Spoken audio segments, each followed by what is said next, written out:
Hi everyone. आज हम शुरुआत करने जा रहे हैं जनरल फिजियोलॉजी की सबसे पहली टॉपिक जो होगी हमारी सेल फिजियोलॉजी।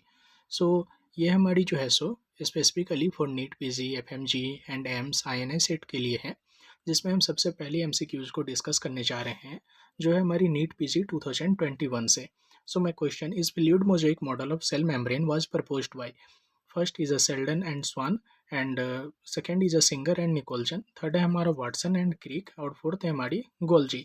सो हम इनके क्या करेंगे ना कि हर वो एक ऑप्शन को एक्सप्लेन करके देखेंगे जिससे कि हमें पता चल जाए कि किन साइंटिस्ट ने क्या क्या मेजर कंट्रीब्यूशन दिए हैं।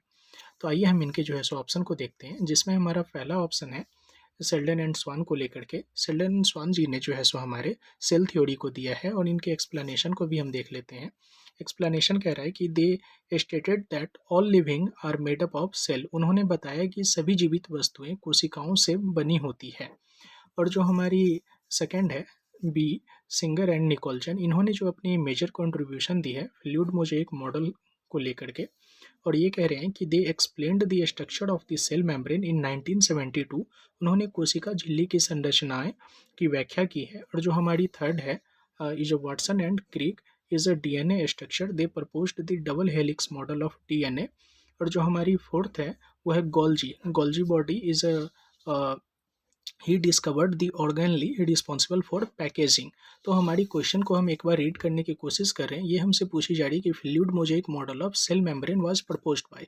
तो fluid mosaic model of cell membrane is proposed by. तो सेल मेम्ब्रेन मॉडल जो है सो हमें किसने दिया है, दे रखा है। तो हमें जो है सो फ्लूइड मोजाइक मॉडल जो है सो हमें सिंगर एंड निकोलसन जी ने दे रखे हैं। तो इनके जो आंसर होंगे वो है हमारा बी। तो अब हम अपनी नेक्स्ट क्वेश्चन पे चलते हैं, जो कि क्वेश्चन कह रहा है कि which organelle is known as the power house of the cell. जिसमें हमारा सबसे पहला ऑप्शन है राइबोसोम, हमारी सेकंड ऑप्शन है लाइसोसोम, और थर्ड ऑप्शन है हमारी माइटोकॉन्ड्रिया, और फोर्थ ऑप्शन है गोल्जी अपरेटस।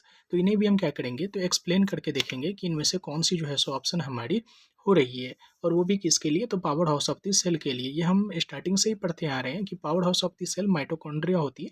बाकी हम चारों ऑप्शन को एक्सप्लेन कर लेते हैं, जिससे क्या होगी कि हमारे अंदर जो है सो कोई भी कन्फ्यूजन नहीं रह जाएगी। तो आइए हम देखते हैं राइबोसोम को। राइबोसोम को हम प्रोटीन फैक्ट्री के नाम से जानते हैं, जो कि site of protein synthesis and where amino acid are assembled. Protein संश्लेषण का स्थान जहां अमीनो एसिड को जोड़ा जाता है। ओके। अब हमारी सेकेंड ऑप्शन है लाइसोसोम। इसे हम सुसाइड बैग के नाम से जानते हैं। So contains enzymes that digest waste and old cell parts. इसमें एंजाइम होते हैं जो कचरे और पुराने कोशिका अंगों को पचाते हैं।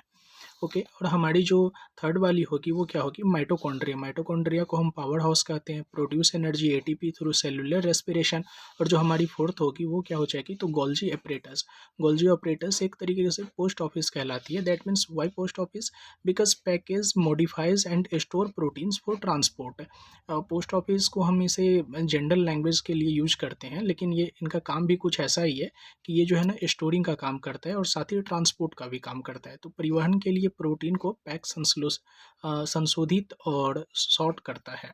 ओके। तो इसके अकॉर्डिंग जो है सो हमारी ऑप्शन हो जाएगी कौन सी, तो माइटोकॉन्ड्रिया। ओके। तो ये हमारी सी वाली जो है सो आंसर हो जाएगी।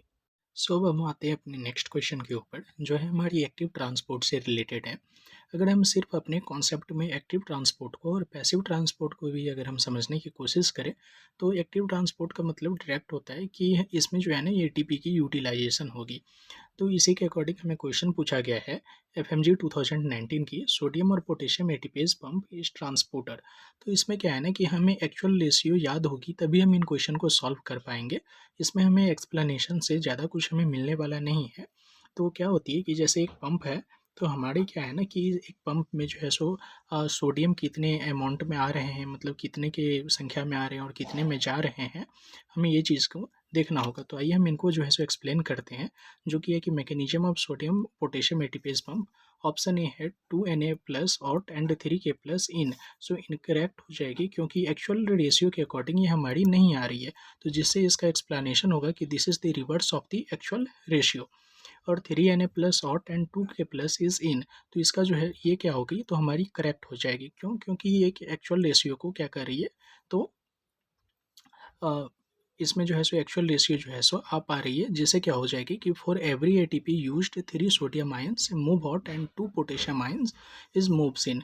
और जो हमारी थर्ड ऑप्शन है वो 3 के प्लस इन एंड 2 के प्लस ऑट, इसमें जो है ना सडनली से क्या कर दिया गया है, इनको उल्टा कर दिया गया है, जिससे क्या हो जाएगी हमारी ये इनकरेक्ट हो जाएगी। So this will disrupt the resting membrane potential. और जो हमारी थर्ड वाली होगी वो इक्वल मूवमेंट।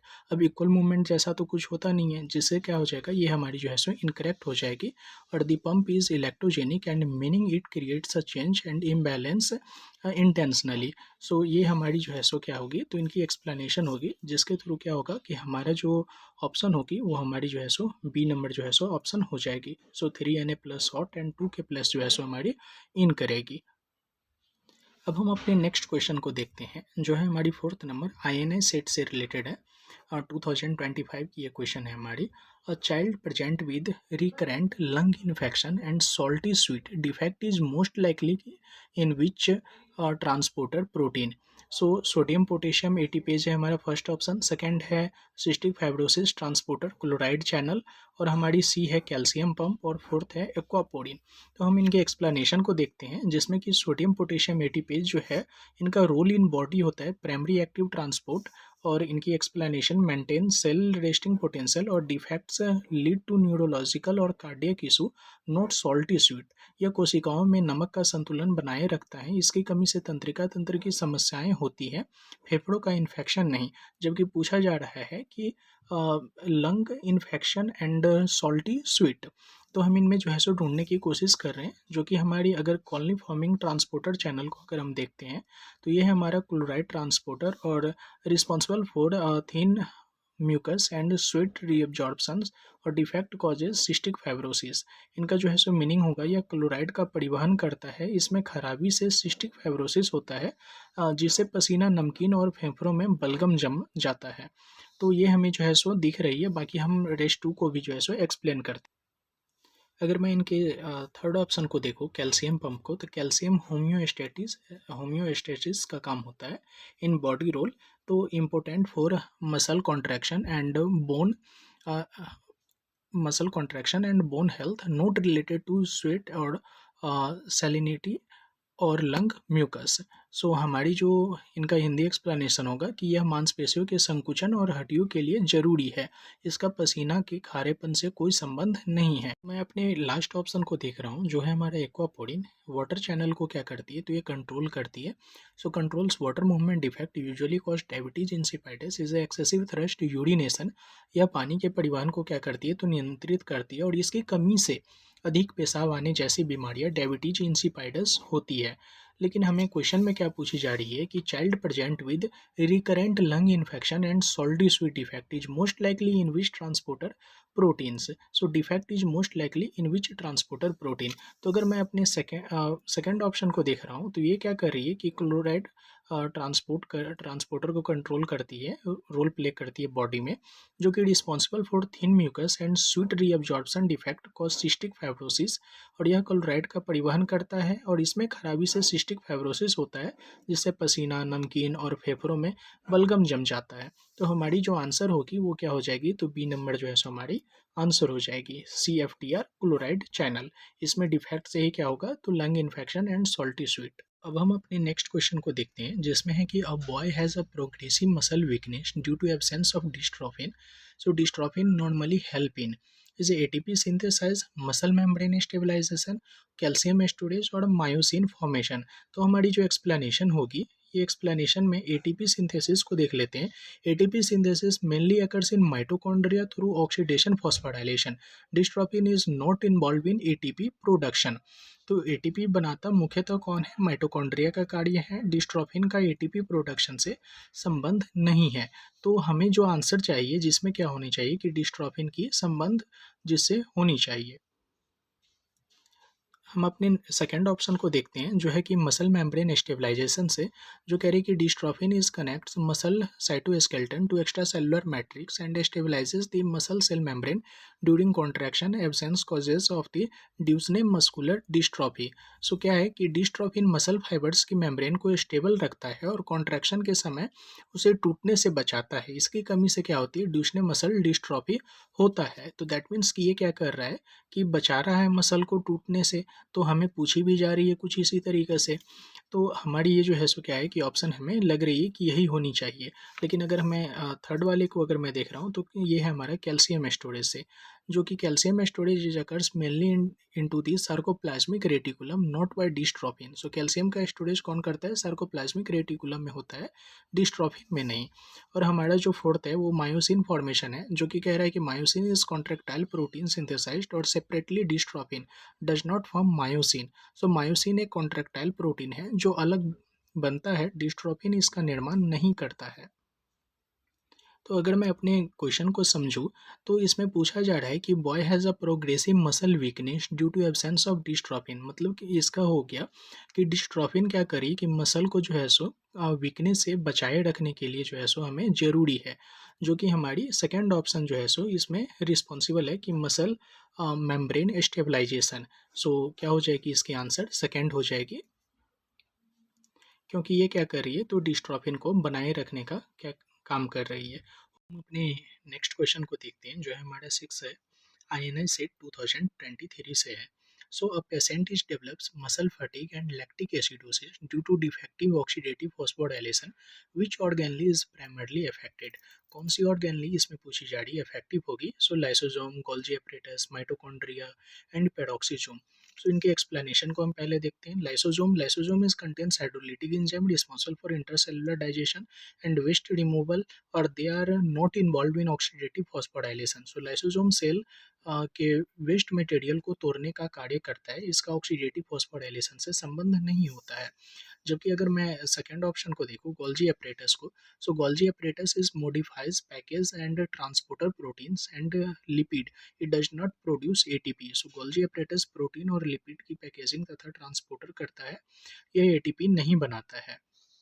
अगर मैं थर्ड को देखूँ तो mitochondria are site of oxidative phosphorylation and production defect causes decreased ATP, increased lactic acid and leading to muscle fatigue।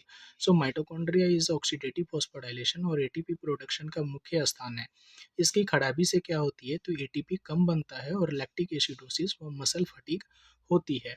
अगर मैं अपने फोर्थ ऑप्शन को देखूँ तो ये है हमारा fourth option peroxisome. Peroxisomes are involve in fatty acid oxidation and detoxification of hydrogen peroxide, not oxidative phosphorylation.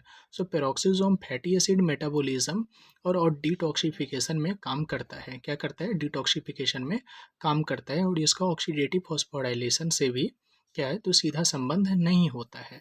जबकि हमें पूछा जा रहा है कि कौन सी जो है, जबकि हम अगर क्वेश्चन को देख रहे हैं तो इसमें हमें ये ढूंढना है कि डिफेक्टिव ऑक्सीडेटिव फॉस्फोडाइलेशन, तो ऑक्सीडेटिव फॉस्फोडाइलेशन किस चीज़ में हो रही है तो जनरली ये हमें माइटोकॉन्ड्रिया से जो है सो हमें क्या हो रही है तो रिलेट कर रही है। तो mitochondria are the site of oxidative phosphorylation and ATP production. So defect causes decrease ATP, increase lactic acid leading and to muscle fatigue. तो हमारी जो आंसर हो जाएगी वो कौन सी होगी? सी वाली जो है सो हमारी आंसर हो जाएगी, ये सब माइटोकॉन्ड्रिया। अब हम अपने नेक्स्ट क्वेश्चन पे आते हैं जो है INI सेट 2023 से। Patient is develops severe haemolysis. इसमें क्या हो रहा है? सीवियर हीमोलिसिस हो रही है, दैट मीन्स कि ब्रेक डाउन हो रही है किस इसकी आरबीसी की ब्लड, हाँ, haemolysis and after oxidative stress and due to deficiency of glucose 6 phosphate dehydrogenase the affected pathway mainly generate is the ATP, NADPH, FADH2 and acetyl-CoA and acetyl-CoA। सो हम इनके जो है सो क्या कर रहे हैं एक्सप्लेनेशन को देख लेते हैं, जिसमें है कि ATP is mainly generated through glycolysis and oxidative phosphorylation.